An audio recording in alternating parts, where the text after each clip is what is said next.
Oi, eu sou o Felipe e parece que foi ontem que um lobinho azarado inventou de comer na nossa mão em vez de comer a nossa mão, e nós retribuímos fazendo eles se tornarem braquicefálicos, o que causa estresse respiratório e sensação de sufocamento em cada momento vivo, desregulação da temperatura, inúmeros problemas gastrointestinais, olhos saltados e danos neurológicos pela deformação do crânio, infecções na pele e etc. Mas o que importa é que o Pug é tão fofinho, né? Enfim, o ponto aqui é que desde que a seleção artificial começou a fazer as suas misturas e criou as raças modernas, existe uma que desde então esteve envolta em muitas polêmicas. O terrível, o temido, o cruel, o violento, o fofucho, olha só que coisa mais linda do papai, meu Deus do céu!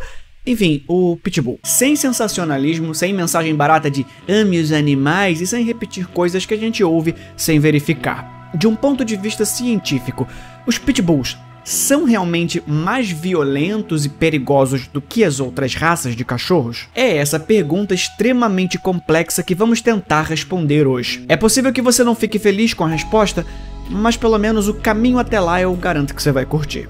Vem comigo.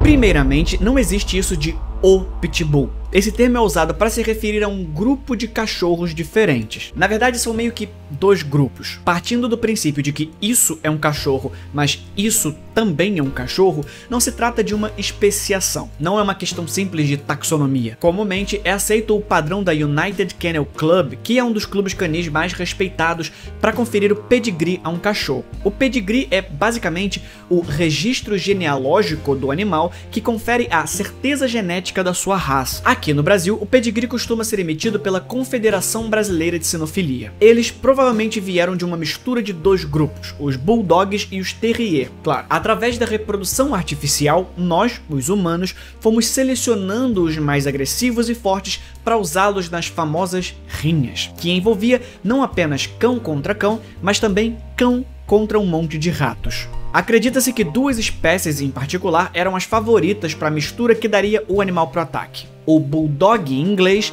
e o Terrier preto e castanho. Isso ali na virada para o século XX. Eu sei que é chocante, mas na verdade isso é maravilhoso. É um avanço da humanidade, porque antes de ratos, esses animais eram usados para algo muito mais bizarro. Se você prestou atenção, percebeu que o Pitbull e o Bulldog têm algo em comum no seu nome. Esse Bull significa touro. Sim, o Bulldog já era uma raça artificial criada para brigar e quase sempre matar touros. E ursos também. Isso se dá porque anteriormente o animal já tinha sido engenhado para cuidar do gado. Muita bagunça genética depois, nós tentamos organizar o grupo Terrier em alguns tipos. Um deles é o tipo Bull. Esse grupo inclui o American Pitbull Terrier, que é o mais famoso e a imagem que costuma vir à mente quando se cita Pitbull, o que vai ser uma informação importante daqui a pouco. O American Bully, que é mais parrudo e rebaixadinho, mas também o Bull Terrier de Staffordshire e o American Staffordshire Bull Terrier. Os Staffordshire, principalmente, têm uma característica curiosa, que é ser uma raça ótima para fazer a segurança de crianças. O que parece até contraintuitivo devido ao que a gente vê na TV. Todo dia uma criança pulando o muro e virando o sachê da Dog Chow. Mas se a gente fosse guiar por um Luiz Bate da vida, a gente não sai mais de casa, né? Boa noite, Batman. É melhor tentar olhar para os números crus e depois ver o que se dá para extrair dali. Então, quantos ataques de cães a humanos acontecem aqui no Brasil por ano e foram causados por Pitbull? A resposta é, sei lá. Infelizmente, nenhum órgão do governo, tipo a Secretaria Nacional de Segurança Pública ou qualquer coisa do tipo, disponibiliza esses dados de forma acessível e atualizada. Se você tem acesso a esses dados, pode colocar aqui embaixo nos comentários, eu queria muito poder ler. Por enquanto, o que dá pra fazer é ir juntando dados pra tentar ter uma ideia. Em uma busca rápida, na Wikipédia mesmo, você vai encontrar referência a uma pesquisa publicada nos anos 2000 pelo CDC. Basicamente, eles juntaram dados de 1979 até 98 sobre ataques de cães. A ideia era descobrir se existia algum padrão ou algum elemento que precisava de políticas novas. A conclusão do estudo é de que várias raças de cães sempre estão envolvidas em ataques a humanos, mas tem uma específica que lidera o ranking. E, claro, como você já devia esperar, se trata do Rottweiler. Na verdade, o Rottweiler e o Pitbull lideram os ataques, mas parte do artigo se dedica a explicar que não tem como saber se os Pitbulls relatados são de fato Pitbulls. E esse é o primeiro ponto para entender por que pitbulls estão sempre no centro das notícias de ataques violentos. Nem todo mundo sabe o que é um pitbull. Seja sincero, a probabilidade de você ter entrado nesse vídeo sem nem saber que pitbull é um tipo de cachorro e não uma raça específica é bem alta. Na hora do ataque, lembrou um pouco pitbull? É pitbull, e não é função da pessoa atacada, que deve estar em choque, fazer esse reconhecimento de forma eficaz, mas dos profissionais envolvidos registrarem de forma mais fidedigna. A pesquisa do CDC também reconhece que um tipo de cachorro que geralmente está envolvido em ataques são os SRD, que significa sem raça definida, os famosos vira-latas. Mas tem algo importante que os números não carregam. Número de ataques não é o mesmo que gravidade de ataques. E isso é importante porque um ataque de cão só vira estatística se causar dano suficiente para virar uma hospitalização. Então, um pinscher poderia muito bem ser o maior responsável com folga aos ataques a humanos, mas quase nunca a mordida de um pinscher vai precisar de pontos, tratamentos, etc. Tem um artigo de 2016 que verificou que em abrigos, pelo menos uns 25% dos pitbulls não eram reconhecidos como pitbulls. Em contrapartida, até 48% de cães sem nenhum registro genético de pitbull eram rotulados assim. Isso é um estudo da Flórida, mas não seria surpreendente se esse resultado ou algo similar se repetisse pelo mundo. E por que isso é importante? Porque essa é uma discussão genética. Será que os pitbulls são geneticamente predispostos à agressão? E é aqui que nós precisamos entrar na segunda parte da discussão. Genética é capaz de explicar comportamento?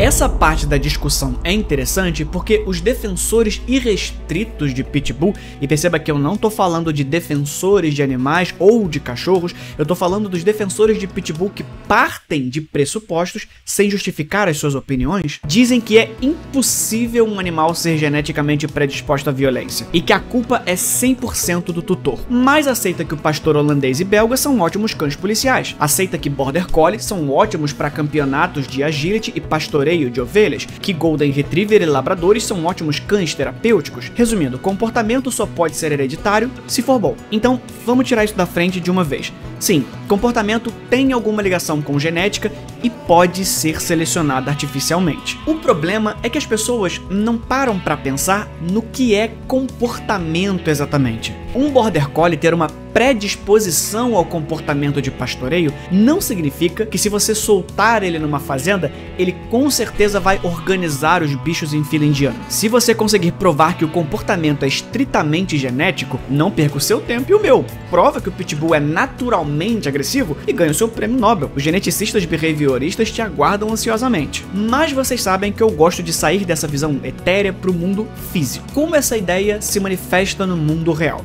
Dá pra gente verificar e quantificar o quanto a nossa interferência está alterando o comportamento dos cães? Uma coisa é certa, nós estamos alterando até mesmo o jeito que o cérebro dos cães funciona. Pelo menos é o que defende Erin Hast, uma neurocientista de Harvard. Basicamente, ela escaneou o cérebro de 95 cães. Mesmo com toda a variedade de tamanhos e formatos cranianos que encontramos em cães, essas variações não explicavam os resultados da atividade cerebral. A conclusão do estudo é que cães conhecidos por comportamentos específicos vão compartilhar alguns padrões neurais. E esses padrões se repetiam mesmo que o cão fosse apenas um pet, e não um animal usado para sua função comum. Por exemplo, o pastor belga e o boxer, que tem uma anatomia, principalmente a craniana, bem diferente, tinham o mesmo padrão de atividade cerebral nas áreas relacionadas ao olfato, mesmo que os animais do experimento não fossem farejadores profissionais. O ponto aqui é, o cérebro dos animais não os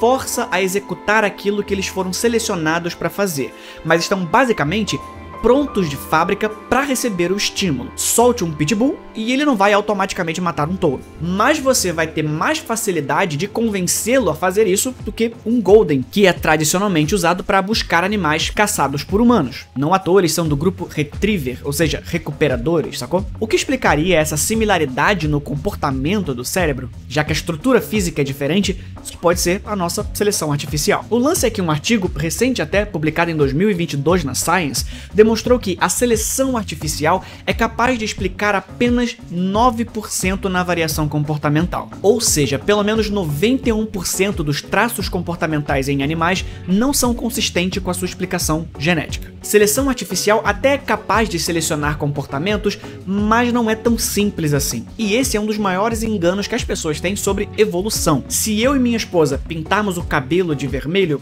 o nosso filho não nasce ruivo. Para que haja hereditariedade do comportamento que você quer selecionar, esse comportamento precisa ser de origem genética. E aí a gente volta pro começo. Como é que a gente verifica que tal comportamento é genético e não aprendido? Acredita-se que o processo de domesticação dos lobos demorou entre 30 e 10 mil anos atrás. Ou seja, isso nos deixa com uma margem de pelo menos uns 20 mil anos. Já as espécies modernas que temos surgiu há pouco mais de um século, já que fazíamos uso da seleção artificial para dar função aos animais e não estética. O meu ponto aqui é que precisa de muito mais gerações do que nós temos para que a hereditariedade faça o seu trabalho e transforme os cães modernos. O que eu tô querendo dizer é que todo cachorro é perigoso, assim como todo cachorro está propenso a comportamentos sociais com humanos. Por isso a variação de comportamento é explicado tão pouco pelos genes, porque não é sobre as raças, mas sobre os milhares de anos de domesticação da espécie.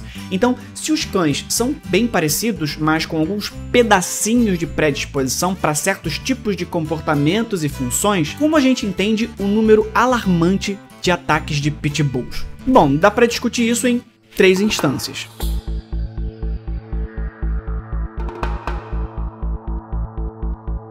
Repetindo, a primeira é óbvia, os números estão errados. Mas Felipe, eu vejo a notícia... Sim, porque a raça já é visada como perigosa. Se um labrador ataca, ninguém liga. Cada vez mais jornalismo é sobre atenção e patrocínio, e pouco sobre informação. Meus amigos jornalistas que me desculpem, mas você sabe que é isso que seu chefe da redação te pede. Você também é vítima disso. A segunda instância é o que eu falei antes, nem todo mundo sabe identificar um pitbull. Então eu duvido muito que aquele seu vizinho, cujas únicas posses são um terreno onde ele tem 2 pés de couve e um Fiat Maré na garagem, tem um pitbull de verdade. Mas se ele ataca uma criança na vizinhança, dane-se, vai virar pitbull e acabou. E o terceiro, que eu considero mais importante e que vai nos ajudar a resolver esse caso é: pitbull faz um estrago.